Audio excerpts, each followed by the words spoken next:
Assalaamu calaykum. Waxaan filayaa inay jiraan dad badan oo aad xushmad u hayso. Marka qaarna aad isweydiiso sida aad ku noqon lahayd qof dadku qadariyaan. Muuqaalkeena maanta ayaan kugula wadaagayaa sidii aad ku noqon lahayd qof la jecel yahay oo ixtiraam iyo qadarin weyn loo hayo. Qodobkeena koowaad, xushmee naftaada. Bal qiyaas sida uu bulshada xushmad uga heli karo qof aan naftiisa wax xushmad ah u ahayn. Inta badan bulshadeenu waxay xushmaysaa qofka gaara hadafyo ay iyagu gaari waayeen ama ay ka caajiseen. Haddii aadan naftaada jeclayn oo aadan maalin kasta horumarkeeda ka shaqayn, ma noqon doontid qof la xushmeeyo. Aan ku weydiiyo su'aal, ma jirtaa qof aad xushmad u hayso? Qofkaas qofku raba ha ahaado. Kadibna isweydii su'aashan, maxaad u xushmaysaa qofkaas? Jawaabta ugu sahlan waa in qofkaasi yahay qof xushmad iyo qadarin u haya naftiisa. Qof ku kalsoon shakhsiyadiisa iyo shaqadiisa. Number 2, ha noqon qof isla weyn. Si la mid ah sidaad u jeceshahay in lagu xushmeeyo oo lagu qadariyo, waa inaad adna bulshada xushmad u muujisaa.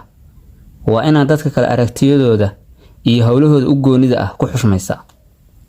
Haddii aad iska dhaadhiciso inaad heer sare gaartay oo ay tahay kaliya in dadku adiga ku xushmeeyaan, ugu been ayaad iskula hadashay iyo qarow aan meelna jirin. Haddaad qolkan u fiirsatid, waxaa kugu soo dhacaya bulshadeena qaarkood kuwa mansab gaaray oo aan wax xushmad ah lahayn.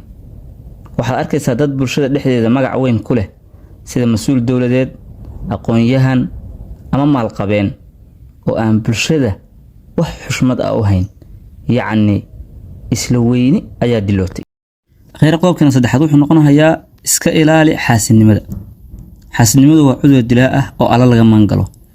Xaasidnimada mid ugu daran waxa weeye inuu qofku aad u quruweysid guul uu gaaray. Tusaale ahaan waxaa jirta sheeko dhex martay Fircawn iyo Ibliis. Ibliis ayaa wuxuu soo gargaraacay gurigii Fircawn. Kadibna Fircawn ayaa yiri yaa way cidda albaabka garaacaysa. Ibliis ayaa yiri fur, haddii aadan garan karin cidda albaabka garaacaysa, maxaad ilaahnimo u sheegatay? Kadib markii ka furay, sheeko dheer baa dhex martay, labadoodu waa sheekaysteen.